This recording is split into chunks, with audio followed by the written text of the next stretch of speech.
Come on, Lee. Beautiful. Tell me that doesn't sound... Some of the big open E strings you were doing, the thing was just kind of taking off, wasn't it? And you know the reason why. You know, people sometimes look at this guitar and they'll see the first defining feature, which is that name on the headstock. Yeah. And when you see that name on the headstock, this is what you expect. Superlative tone and impeccable craftsmanship. So then you pick up the guitar and you go, wow. And they'll ask, you know, Paul or Matt, you know, this is a beautiful piece of wood. This is actually our really environmentally conscious choice. These are totally alternative materials. This is, I always think of this as our sausage guitar. This is our reprocessed byproducts of our wood cutting. Yep. It's just compressed wood fiber. It's called high pressure laminate. You got a neck here that makes mahogany look like a matchstick. This stuff is hundreds of layers of wood glued together. We can't carve it. It has to be cut with a diamond cutter. You have this. This looks so much like ebony. This is the bridge and fingerboard is also a wood composite. How does it compare to ebony? You know, this is the rich light. Yeah. Because there's so much stuff I've read about that. Initially, I think I guess the name probably doesn't help. I think it almost sounds cheap, the name, doesn't it? I see lots of manufacturers going from ebony to Richlight, and naturally you think, well, perhaps they're trying to save money or whatever. But it's more expensive, isn't it, Richlight, than ebony? I'll tell you the thing about ebony. What you want in fingerboard and bridge, the reason why everybody has used ebony is the same reason why they use ebony in a piano, for sustain. Mm-hmm. Why? It's very dense. But the problem with the ebony is twofold. It's very heavy, and it's very temperamental. It's born in sub-Saharan Africa. It doesn't like England in the winter. Right. It doesn't like dryness. You know, when you have an ebony fingerboard and it's unbound and you get fret ends sticking out when it dries up. This is why Richlight is awesome. It's more dense than ebony. It's lighter in weight, and it's stable. Yeah. So it's fantastic to work with. Yeah. So that's what you got going here. But why does that sounds very alternative? So how do you justify this superlative tone? Because this is, we should say, if you're not sure who we are, I'm Lee and I'm from Andertons, and this is Diane from Martin. And Diane is, by some distance, my favourite person that I ever get to work with. Really? You say that to all the girls that come in here. But, do you know what? If I did, I'd still only say it to you because you are the only girl that ever comes in here. We're here with Ruby, the dog, as well. So if you hear some snuffling in the background, it's this hairy beast, I'm afraid. And the first video that we're going to do with Diane, I knew Diane was coming over. She said, what do you want to do? And I said, well, look, there's tons of you guys and girls out there who've learned to play acoustic on a starter guitar. And you're thinking, I want to go and buy my second acoustic or a next acoustic. And from a budget point of view, you're probably thinking, I'm going to probably sit and spend somewhere around about £500 to £700, maybe a little more, to just, you know, it feels like the right natural kind of step to maybe just upgrade from your first guitar. And at that price, wherever you are in the world, you'll have two very distinct choices to make on the guitar. You can buy a Far Eastern made guitar that will be feature packed, you know, very blinged up sometimes, but certainly on paper will look, you know, from the outside it'll look like the real thing. Look like a real, you know, well-spec'd guitar. Or you can go to a Martin, and you know, in fairness to Martin, you know, there's one or two other kind of, you know, well-known American brands who will offer you something for the same sort of price as that, but again, from the outside will look much plainer and much simpler. And so I said to Diane, why don't you just try and explain why it is that you know, you need to scratch the surface a little bit, look a little bit deeper, and understand why you might still want to choose what perhaps looks like a plainer option in the Martin over and above, you know, a heavily spec'd Far Eastern brand.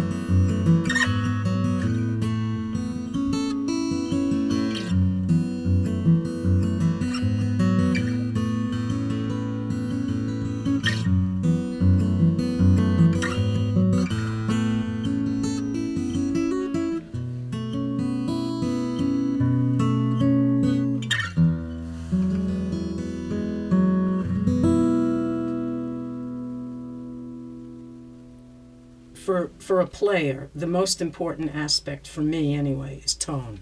If you have superlative tone, you want to play the guitar. The other thing is playability. You want it to intonate, you want it to be comfortable neck-wise. And these guitars, the X series, have been designed for superlative tone and playability. This guitar features a solid Sitka spruce top with Martin X bracing, and this is why it sounds so good. You know, I heard a story once. You'll love this, Lee. You know, you hear these great stories at NAMM.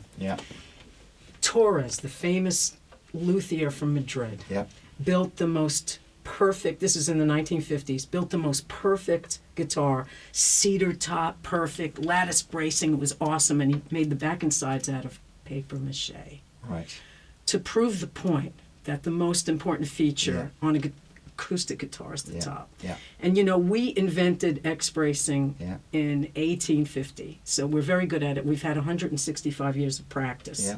And if you had X-ray vision and looked under the top of this guitar, this is what you'd find.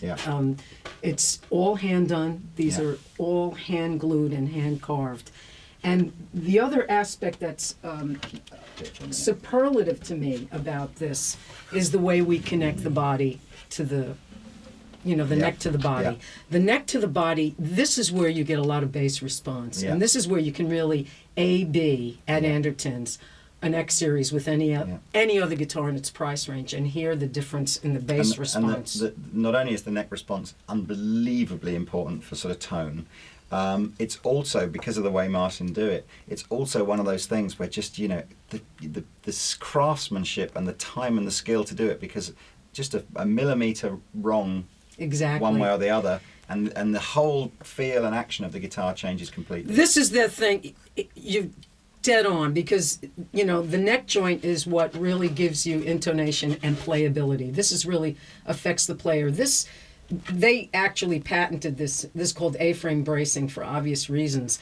This gave us an opportunity to fit a hand-carved neck using mortise and tenon like so, gluing it up here. Now, this joint is made like this. This is called a simple dovetail. And the simple dovetail, to me, is phenomenal because at this price point, you're getting superlative integration of the neck and body. So you've got here a 000 size. This is like an Eric Clapton, same size. You've got a pickup with volume and tone here. So I'd love to see if we can get a camera close up on here, because it's so cleverly, it's so discreet. There's a lot of hey, be quiet.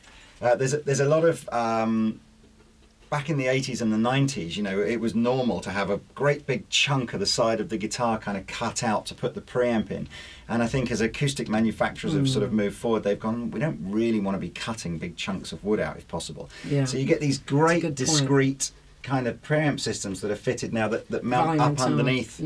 So it's kind of, if you imagine if this is, well, which side do I want? It doesn't really matter, does it? But if I'm playing my guitar here, the preamp is actually mounted up underneath here, and so I can very quickly just with my fingers just adjust the volume and tone in there. Just fabulous. Great. It is very discreet. That's a great point. These guitars are also great for gigging. When you plug them in, you don't have the wood going like this. They're very, because HPL is so stiff, you've got a fantastic sound when you plug in. And then remember that the majority of the time you're going to play the guitar, it's going to be 11 o'clock at night in the kitchen, and you're going to be drooling on it, thinking you invented this chord. So, I love the fact that, again, the 000 defies kind of everything, doesn't it? I mean, in fact, whilst you're here and we've got you for a minute, because I love the story of, you know, Martin R. I think it's very difficult, I think, for any guitar manufacturer to claim that you actually invented something, but I think it's fairly universally agreed that Martin invented the steel string acoustic guitar. Well, what we did invent for sure, which has been actually documented and by a book that Peter Sager wrote last year, definitively, Martin invented X bracing. Now, the invention of X bracing in 1850 was so substantial that every single acoustic guitar maker in the world copies it. So it must be a good feature. And the top being the critical thing. And yes, in 1929, we were the first to standardize steel string 14 fret neck with the orchestra model. and we still make the orchestra model. I mean, John Mayer loves the orchestra model. Yes. Paul Simon loves the orchestra model. Lawrence Jubal loves the orchestra model. It's a fingerstyle heaven. But that's what really. I say, because most people, particularly beginners, would go, well, that's the original acoustic guitar. It's an icon. But it's not, is it? You know, that's a relative, not late comer, but it's 1931. Yeah, you know, the smaller acoustic guitar sizes, the OMs and the triple O's, were around well before that, weren't they? Actually, to be honest, okay, turn of the century, the guitars were parlors. They were very small, O, double O. Yeah. We got to this shape, actually, for those of you who are really love to talk about Martin guitars, the triple O and the orchestra model have the exact same body shape. Right. The difference is that the orchestra model has a slightly longer scale length and is a little wider here at the nut. So that's why fingerstyle, they have a little more space. Yeah. But this was a new design to accommodate a banjo player who wanted a guitar that played like a banjo. Yeah. Prior to 1929, all the strings were made from, don't listen to this, Ruby, pussycat stomach strings, you know. And she would say, let's bring that back, you know. But yeah, gut string, parlor-sized guitars. They were called parlor-sized guitars because women would basically be 90% of guitar players hanging out in the parlor, which is English for, you know, American for living room. And women would hang out in the parlor playing these little sweet little guitars. So this was, Martin invented three things: X-bracing, the 14 fret steel string standard neck, and the iconic dreadnought shape, of course. And the dreadnought was really a Martin sort of idea for guys that, or for players that just needed a much louder guitar, wasn't it? It was because during the Depression, Lee, people felt so bad that they started to actually give voice to their despair in a new genre of music, country music and bluegrass. All music was acoustic. There were no mics or PAs. And so the people who loved the orchestra model came to Martin and asked them for just a louder, bassier guitar that could be heard in the back of the barn. And the dreadnought was named, you know, this is where England and Martin history come together and smooch, because C.F. Martin III, who was in charge then, was in love with British history and just stay up at night reading British history books. I mean, I heard the story from him directly. And because it was the biggest guitar Martin had ever made, he wanted to give it a special nickname that was clicked into his hobby. He was an incredible Anglophile. So since it was the biggest guitar... I didn't call it the Titanic or something. I think that would have been... It was named after the biggest class of British battleships used in World War I, the dreadnought, the Fear Nothing. No. Well, look, the reason I wanted to sort of put that in is because I kind of think that people think somehow that if they don't buy a dreadnought, they're getting some sort of almost inferior tone. Oh, listen. And I think you really do, or they think that, you know, these are designed for people who are shorter or smaller, and it's just get rid of all that preconception. Absolutely. Just try them, you know, because you might find that you prefer the tone of the smaller guitar, particularly if what you're, you know, if the type of playing you do is I'm sitting on the sofa at 11 o'clock at night and I'm just playing for myself. Yeah, but even plugged in strumming, tones. right?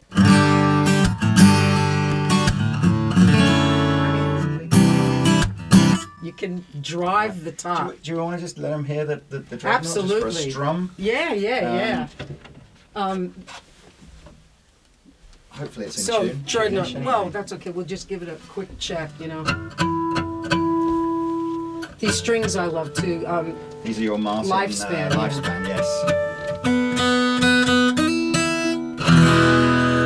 Yeah, it's a little. It's very basic because it's got.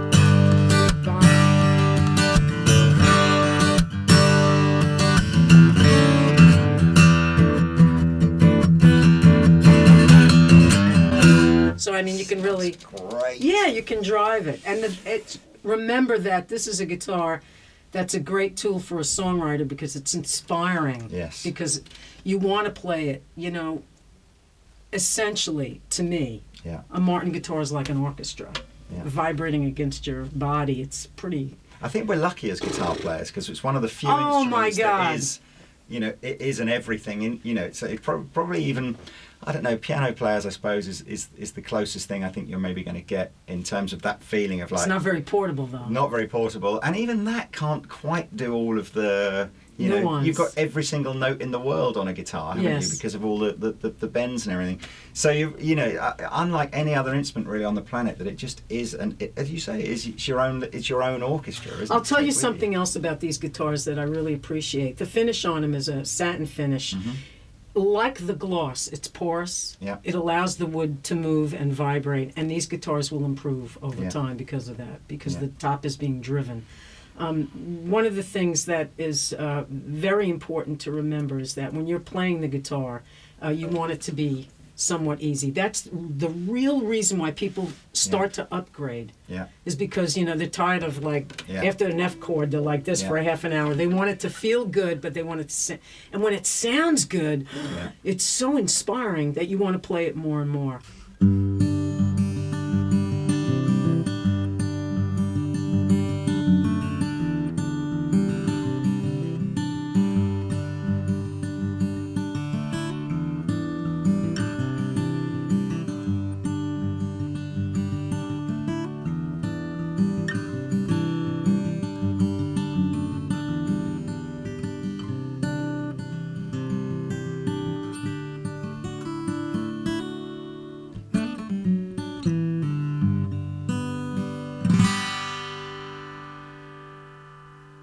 And I will say this, we are lucky as guitar players, because if you want to, for example, start to collect a watch or upgrade on a watch, I think the Oyster Rolex is about 8,000 pounds now. We say this every time we pick up an expensive guitar, and I don't even like that word. I don't either. I think they're cheap.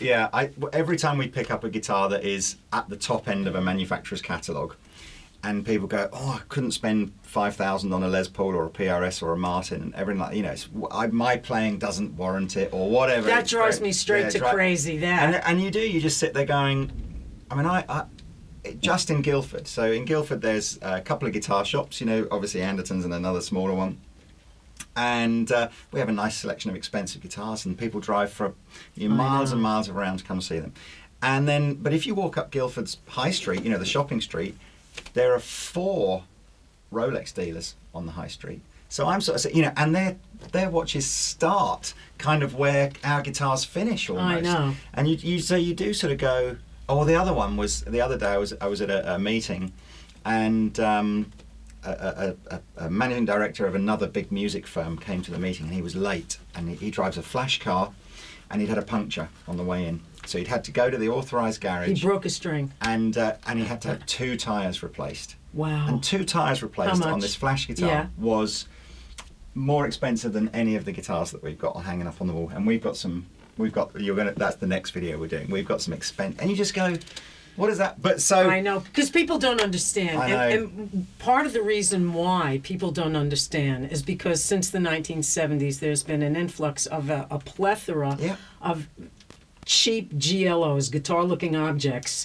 that were made, you know, somewhere else, offshore, to look like the good ones from the outside. So people think, I can pick up a guitar for 100 pounds. And I think to a certain extent that's been fantastic, because of course thousands of families that couldn't perhaps have afforded to buy a musical instrument 30 or 40 years ago you know, there's really no excuse. You know, any family that can afford to buy 2 computer games for their kiddie at Christmas can afford to buy that kiddie a perfectly good guitar nowadays. Exactly. A playable guitar. One. But what it has done is it's created this rather unfortunate situation where guitars like the American Standard Strat or the American Standard Les Paul or the Martin D28 are now almost perceived as quite expensive. And you go, hang on, these should be your kind of starting point. Well, or certainly they should just be normal.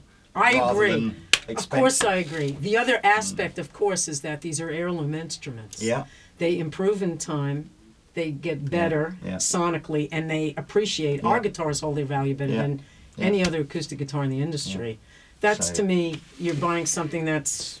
How much is a flat screen TV or a set of golf clubs? Golf clubs are the ones that always get me, you know, and you get the guys that spend £800-900 just on one club, don't you? I know. So, and does it make you a better golfer? I don't know. I guess that's maybe it does. The one thing I want to leave people with is this, that if you really want to have a good guitar, the first thing you do is go to a good music store. Yes. So you come to Andertons, you have the beautiful and variety Yeah. of guitars. And then the other thing is that, sorry, you don't choose the guitar. The It guitar chooses chooses you. Yeah. So if you come in with this, I'm not going to spend more than, and then you start playing them and you fall in love with something that's extraordinary. Yeah. If it's a Martin, it's going to be made predominantly by hand. And you're not going to be able to get that guitar anywhere else Yeah. because they all sound a little different. Well, look, this is, you know, I love these kind of conversations. Me This is, too. I wish you could all come up. In fact, you know, do check out. You must have your own Facebook page or wherever you tell people you're going with Martin. And It's always stuff. on the Always website, on the website. and always on Martin. On the also, Martin website. yeah. So, and Diane's in stores all around the world for a lot of the year.